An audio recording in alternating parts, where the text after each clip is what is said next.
Hello, and welcome to this webinar on trademarks. My name is Sally Holt.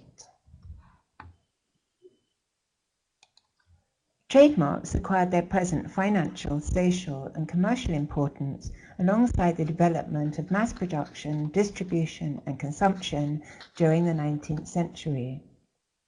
At the National Archives, we have only just started looking at our trademark designs as a study in themselves, so what you see today is really uncharted ground.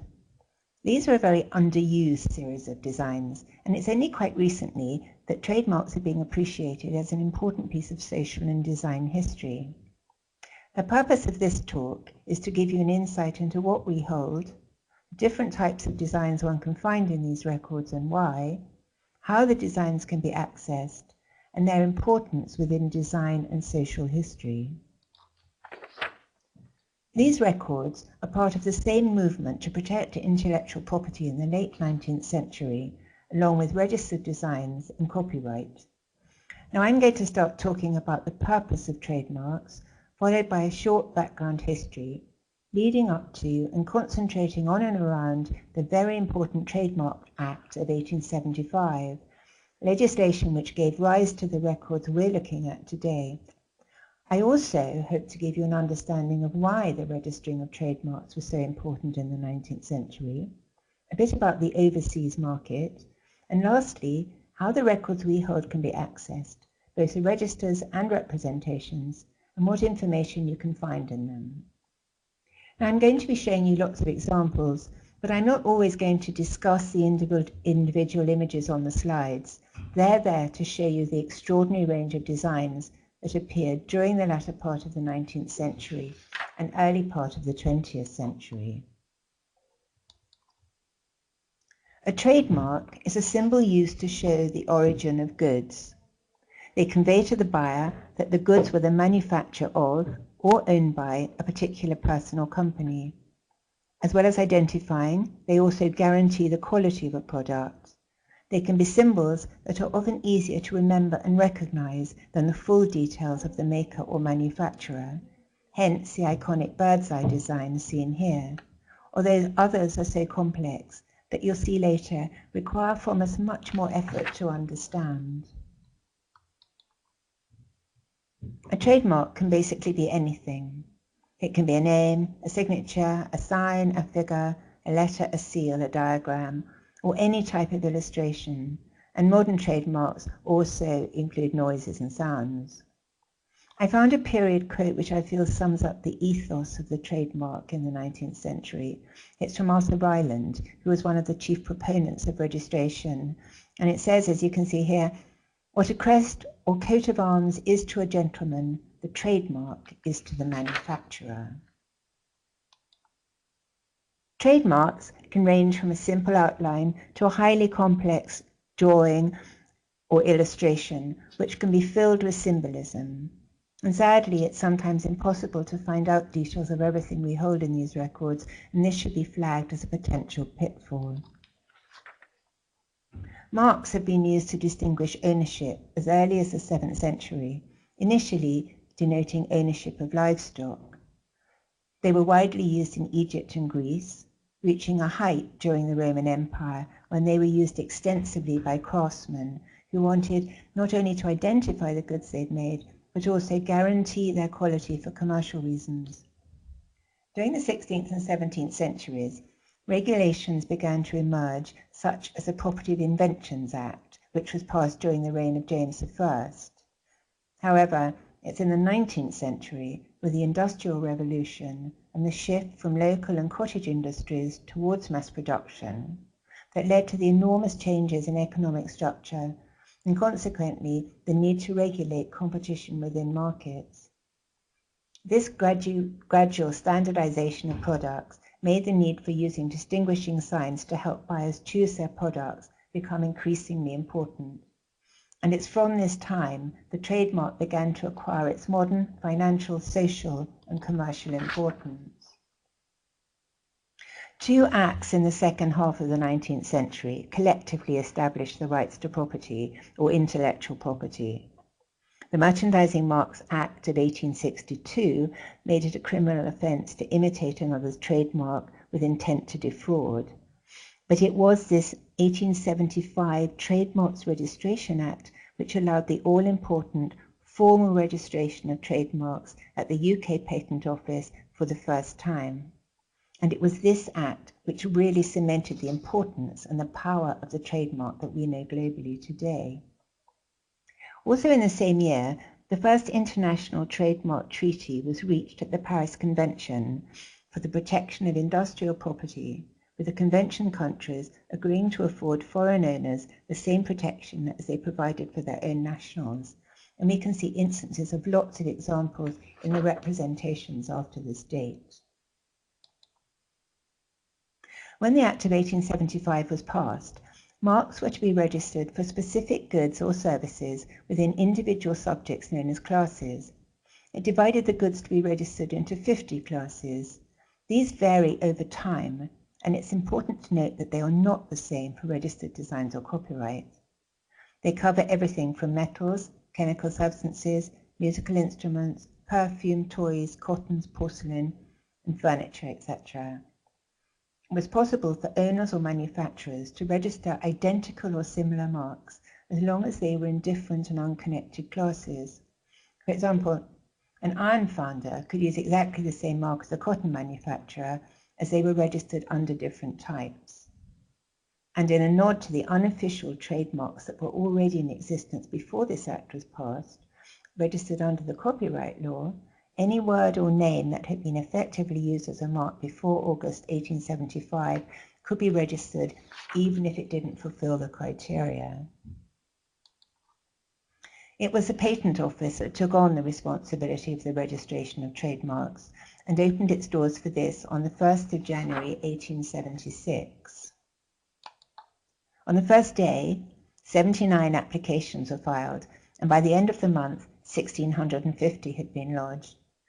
The very first mark to be registered was the iconic red triangle for Bass Pale Ale, and I've shown you the whole page here on the left, which gives information on various changes which were made to this mark at later dates, changes which were also able to be found in later books.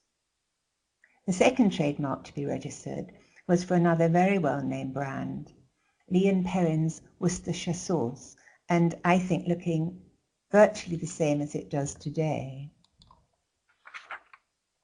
Even then, in the latter part of the 19th century, trademarks were considered an invaluable part of the product, together with the company's marketing strategy. It was understood that valuable trademarks, or trademarks that were deemed to be valuable, had to be protected at all cost from any infringement, however slight.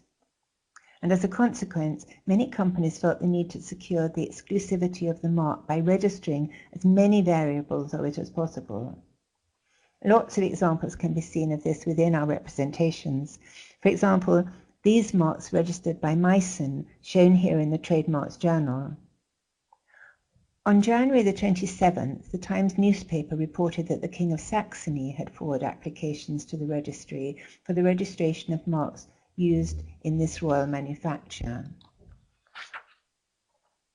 Among these early applications were companies such as William Whiteley of Bayswater, London, seen here in one of the few registers that survive, but I talk about these a bit later.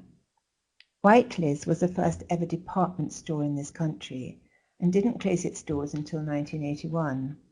Cullett and Bowser and Thomas Beecham were other early applicants, together with the procurator of the monastery of La Grande-Chartreuse, registering its famous liqueur. All marks accepted by the registry are listed with illustrations in the weekly Trademarks Journal, published by the Patent Office and which has appeared regularly since May 1876. These consist of hundreds of volumes and thousands upon thousands of marks and can be viewed on microfilm at the British Library. The details given within the journal can be matched with our representations to give background history where missing here. We hold, unfortunately, just 5 specimen registers relating to the 19th and early 20th centuries, which were in BT 900. Sadly, the rest were destroyed in 1963 under Section 6 of the Public Records Act of 1858.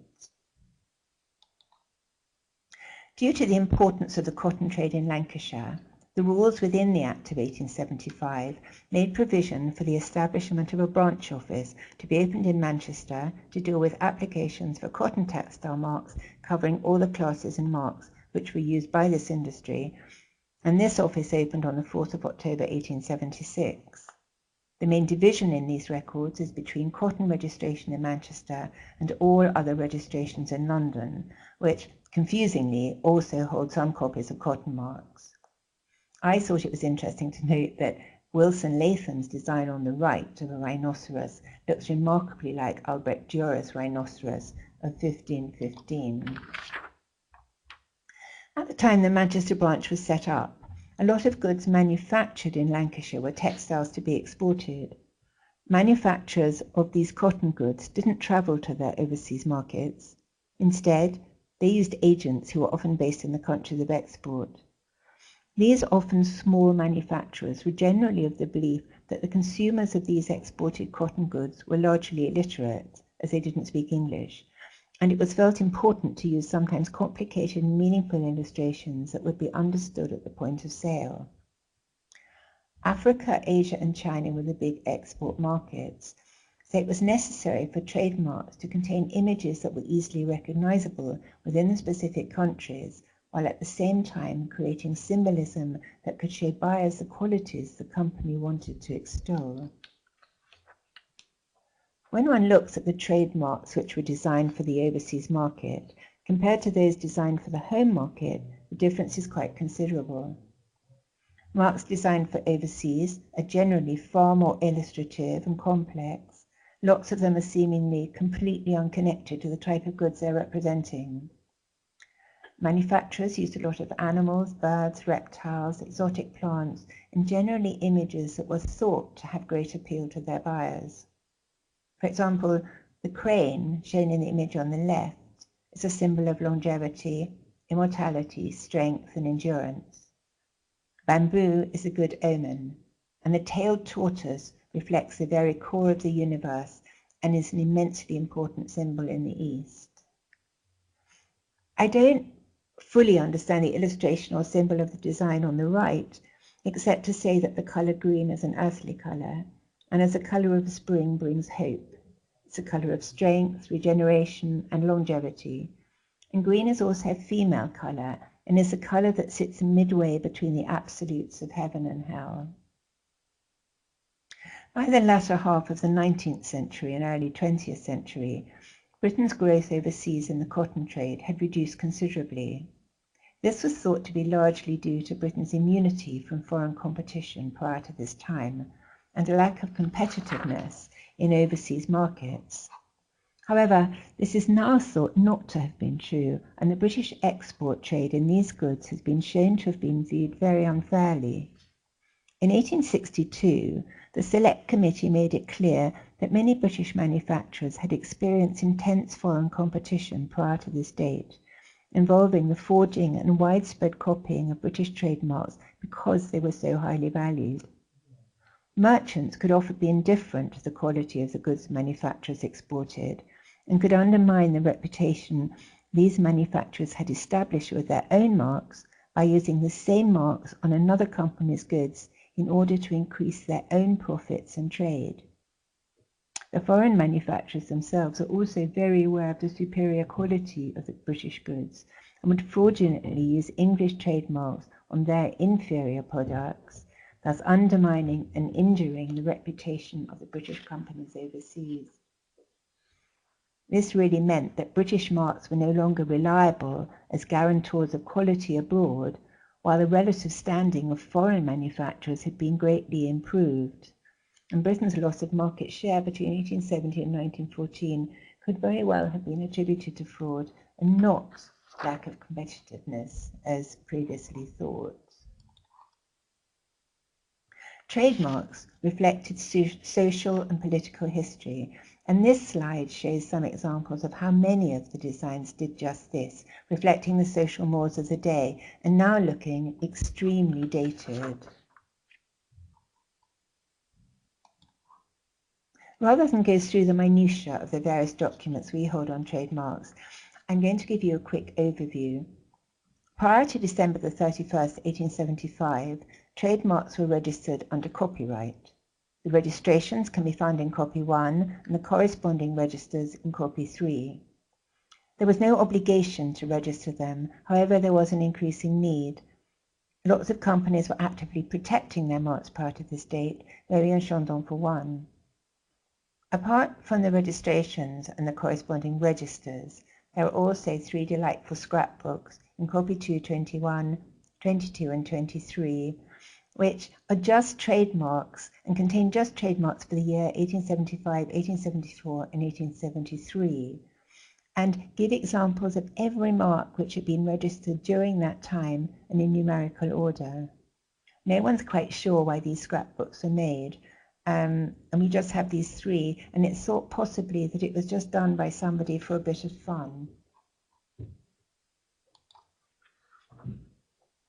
Immediately the Act came into force, trademarks had to be registered under the Board of Trade.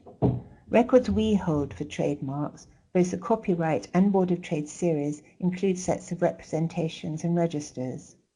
When the representations or the artworks were received, they were given a number. An entry was then made in a register along with details of the manufacturer or company registering the trademark and the date of registration and subsequent owners of the marks.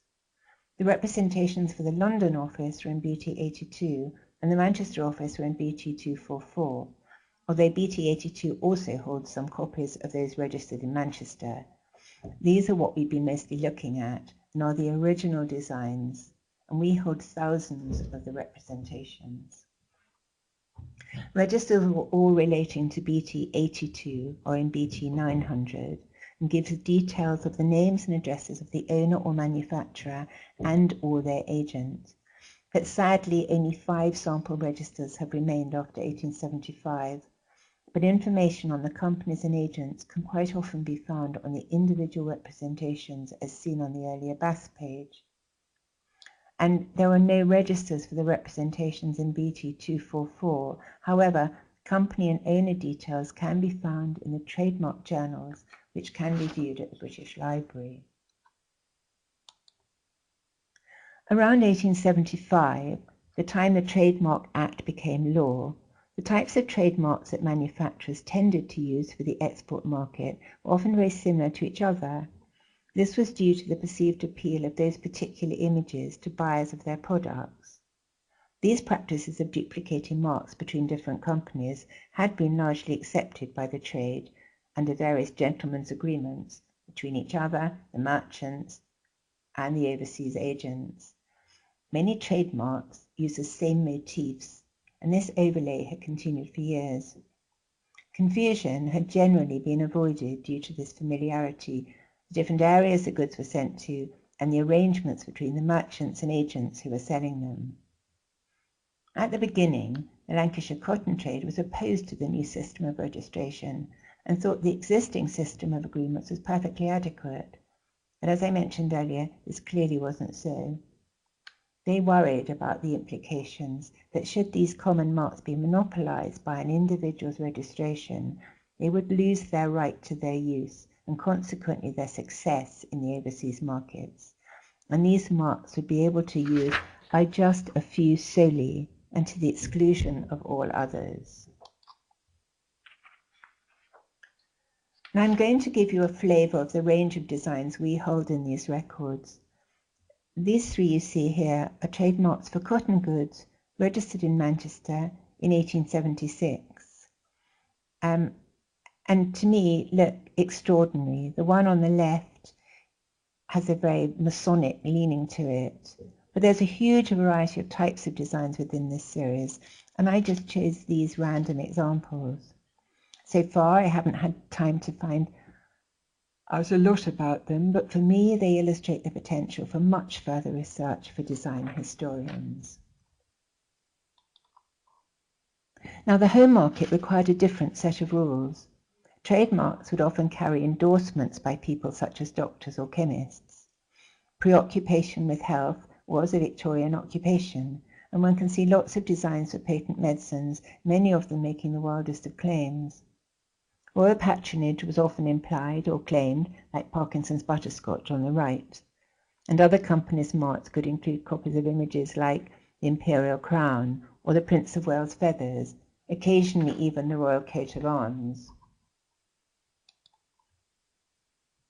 A further Act of 1883 encompassed one major development, which was the right to use a fancy word or words not in common use.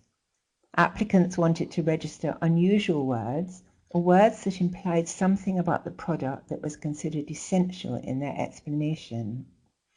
Good evening is a very interesting example of the problems created in these records.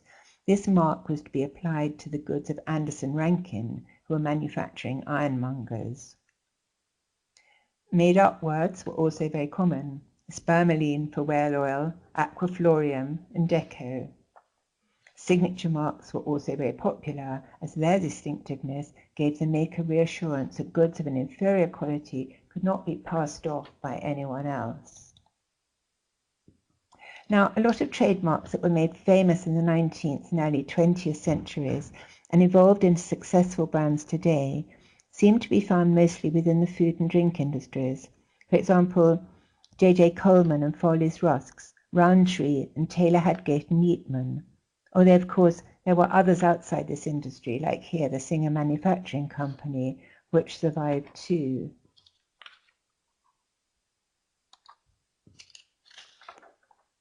Certain of these trademarks, which were designed in the 19th century, have today become iconic, famous for their design properties and timeless by today's standards. Some, though, are more than just famous for the use of their mark. The Bass trademark has been immortalized in the paintings here. Bottles of pale ale with a red triangle appear among the bottles in Manet's painting of the bar at the Folies Bergère.